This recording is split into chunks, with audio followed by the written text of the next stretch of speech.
رات کو دیر سے آنے کا انجام۔ ایک لڑکا روزانہ لیٹ آتا تھا۔ ایک دن جب وہ سنیما سے گھر آ رہا تھا آخری شو دیکھ کر، تو وہ اس راستے میں سوچ رہا تھا کہ اتنا اندھیرا ہو گیا ہے اور سب لوگ سوئے ہوئے ہیں۔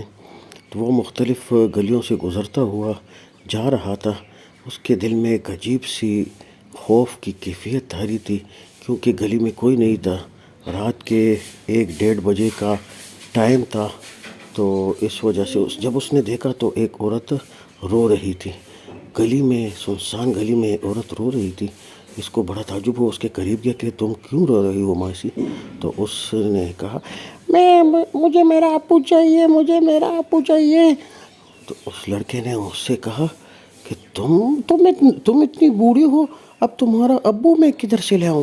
وہ اس سے جان بچانے کے لیے بھاگ رہا تھا، مگر پھر وہ اسی جگہ آ جاتا تھا۔ اس لڑکے نے پھر اس سے کہا کہ تم اتنی بوڑھی ہو تو میں تمہارا ابو کہاں سے لے آؤں؟ اور وہ اس سے بھاگ گیا۔ بھاگتا وہ جناب ایک جگہ جب پہنچا دوسری گلی میں، تو ایک لمبا ترنگا جو انسان معلوم ہو ہی نہیں رہا تھا شخص سے اس کی ملاقات ہو گئی۔ وہ شخص اسے کہتا ہے کہ تم اتنے رات گئے کیوں ادھر سے آ رہے ہو؟ وہ لڑکا اس نے کہا کہ مجھے بس ذرا دیر ہو گئی ہے، میں گھر جا رہا ہوں، میں نے سنیما میں آخری جگہ۔ اس نے کہا کہ نہیں، تم روزانہ رات کو دیر سے آتے ہو، آج میں تمہیں سزا دوں گا، تمہیں نہیں چھوڑوں۔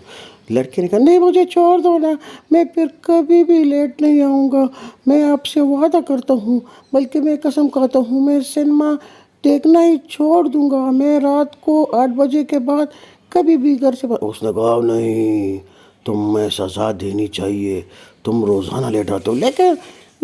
لیکن جب لڑکے نے منت سماجت کی تو وہ غائب ہو گیا، اور لڑکا بھاگتا گھر واپس آ گیا اور توبہ کیا کہ پھر میرا